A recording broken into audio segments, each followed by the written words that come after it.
आज हम श्री शिव महापुराण के रुद्र संहिता के सृष्टि खंड का 15वां भाग पढ़ेंगे। बाकी सारे भाग हमारे चैनल की प्लेलिस्ट पर आप वहां जाकर देख सकते हैं। तो शुरू करते हैं। स्वयंभू मनु और शत्रुपा की, ऋषियों की तथा दक्ष कन्याओं की संतानों का वर्णन तथा सती और शिव की महत्ता का प्रतिपादन।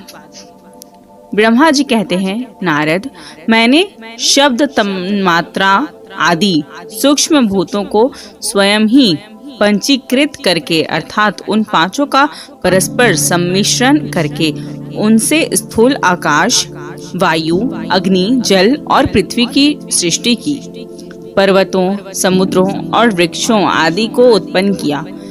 कला से लेकर युग पर्यंत जो काल विभाग है उनकी रचना की। मुने उत्पत्ति और विनाश वाले और भी बहुत से पदार्थों का मैंने निर्माण किया, परंतु इससे मुझे संतोष नहीं हुआ। तब सांब शिव का ध्यान करके मैंने साधन परायण पुरुषों की सृष्टि की। अपने दोनों नेत्रों से मरीचि को, हृदय से भृगु को, सिर से अंगिरा को, व्यान वायु से मुनिश्रेष्ठ पुलह को, उदान वायु से पुलस्त्य को, समान वायु से वशिष्ठ को, अपान से कृतु को, दोनों कानों से अत्रि को, प्राणों से दक्ष को, गोद से तुम को, छाया से कर्दम मुनि को तथा संकल्प से समस्त साधनों के साधन धर्म को उत्पन्न किया। मुनि श्रेष्ठ, इस तरह इन उत्तम साधकों की सृष्टि करके महादेव जी की कृपा से मैंने अपने आप को कृतार्थ माना। तत्पश्चात संकल्प से उत्पन्न हुए धर्म मेरी आज्ञा से मानव रूप धारण करके साधकों की प्रेरणा से साधन में लग गए। इसके बाद मैंने अपने विभिन्न अंगों से देवता, असुर आदि के रूप में असंख्य पुत्रों की सृष्टि करके उन्हें भिन्न भिन्न शरीर प्रदान किए। मुने तदनंतर अंतर्यामी भगवान शंकर की प्रेरणा से अपने शरीर को 2 भागों में विभक्त करके मैं 2 रूप वाला हो गया। नारद, आधे शरीर में मैं स्त्री हो गया और आधे से पुरुष। उस पुरुष ने उस स्त्री के गर्भ से सर्वसाधन समर्थ उत्तम जोड़ों को उत्पन्न किया। उस जोड़े में जो पुरुष था वही स्वयंभू मनु के नाम से प्रसिद्ध हुआ। स्वयंभू मनु उच्च कोटि के साधक हुए तथा जो स्त्री हुई वह शत्रुपा कहलाई। वह योगिनी एवं तपस्विनी हुई। मुनि ने वैवाहिक विधि से अत्यंत सुंदरी शत्रुपा का पाणी ग्रहण किया और उससे वे मैथुन जनित सृष्टि उत्पन्न करने लगे। उन्होंने शत्रुपा से प्रियव्रत और उत्तानपाद नामक 2 पुत्र और 3 कन्याएं उत्पन्न हुई। कन्याओं के नाम थे आकुति, देवहूति और प्रस्तुति। मुनि ने आकुति का विवाह प्रजापति रुचि के साथ किया। मझली पुत्री देवहूति कर्दम को ब्याह दी और उत्तानपाद की सबसे छोटी बहिन प्रसूति प्रजापति दक्ष को दे दी। उनकी संतान परंपराओं से समस्त चराचर जगत व्याप्त है। रुचि से आकुति के गर्भ से यज्ञ और दक्षिणा नामक स्त्री पुरुष का जोड़ा उत्पन्न हुआ। यज्ञ के दक्षिणा से 12 पुत्र हुए। मुने कर्दम द्वारा देवहूति के गर्भ से बहुत सी पुत्रियां उत्पन्न हुई। दक्ष के प्रसूति से 24 कन्याएं हुई। उनमें से श्रद्धा आदि 13 कन्याओं का विवाह दक्ष ने धर्म के साथ कर दिया। मुनीश्वर, धर्म की उन पत्नियों के नाम सुनो।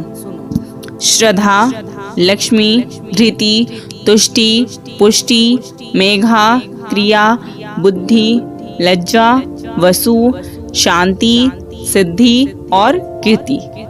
ये सब 13 हैं। इनसे छोटी जो शेष 11 सुलोचना कन्याएं थीं, उनके नाम इस प्रकार हैं: ख्याति, सती, संभूति, स्मृति, प्रीति, क्षमा, सनति, अनसुया, ऊर्जा, स्वाहा तथा स्वधा। भृगु, शिव, मरीचि, अंगिरा मुनि, पुलस्त्य, पुलह, मुनिश्रेष्ठ, क्रतु, अत्रि, वशिष्ठ, अग्नि और पितरों ने क्रमशः इन ख्याति आदि कन्याओं का पाणी ग्रहण किया। भृगु आदि मुनिश्रेष्ठ साधक हैं। इनकी संतानों से चराचर प्राणियों सहित सारी त्रिलोकी भरी हुई है। इस प्रकार अंबिकापति महादेव जी की आज्ञा से अपने पूर्व कर्मों के अनुसार बहुत से प्राणी असंख्य श्रेष्ठ द्विजों के रूप में उत्पन्न हुए। कल्प भेद से दक्ष के 60 कन्याएं बताई गई हैं। उनमें से 10 कन्याओं का विवाह उन्होंने धर्म के साथ किया। 27 कन्याएं चंद्रमा को ब्याह दी और विधि पूर्वक 13 कन्याओं के हाथ दक्ष ने कश्यप के हाथ में दे दिए। नारद, उन्होंने 4 कन्याएं श्रेष्ठ रूप वाले ताक्षर्य अरिष्टनेमी को ब्याह दी तथा भृगु, अंगिरा और कृशाश्व को 2-2 कन्याएं अर्पित की। उन स्त्रियों से उनके पतियों द्वारा बहुसंख्यक चराचर प्राणियों की उत्पत्ति हुई। मुनि श्रेष्ठ, दक्ष ने महात्मा कश्यप को जिन 13 कन्याओं का विधि पूर्वक ज्ञान दान दिया था, उनकी संतानों से सारी त्रिलोकी व्याप्त है। स्थावर और जंगम कोई भी सृष्टि ऐसी नहीं है जो कश्यप की संतानों से शून्य हो। देवता, ऋषि, दैत्य, वृक्ष, पक्षी, पर्वत तथा तृणलता आदि सभी कश्यप पत्नियों से पैदा हुए हैं। इस प्रकार दक्ष कन्याओं की संतानों से सारा चराचर जगत व्याप्त है।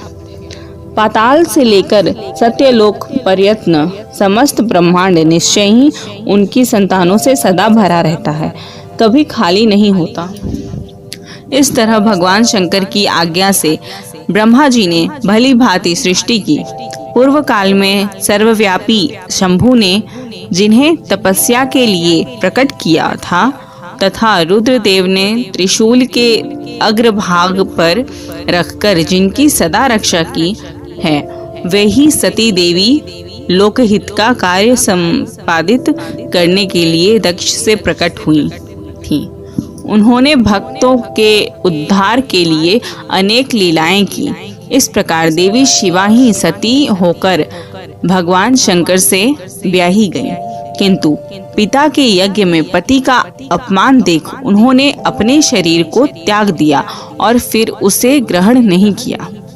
वे अपने परम पद को प्राप्त हो गईं। फिर देवताओं की प्रार्थना से वे ही शिवा पार्वती रूप में प्रकट हुईं और बड़ी भारी तपस्या करके पुनः भगवान शिव को उन्होंने प्राप्त कर लिया। मुनीश्वर, इस जगत में उनके अनेक नाम प्रसिद्ध हुए।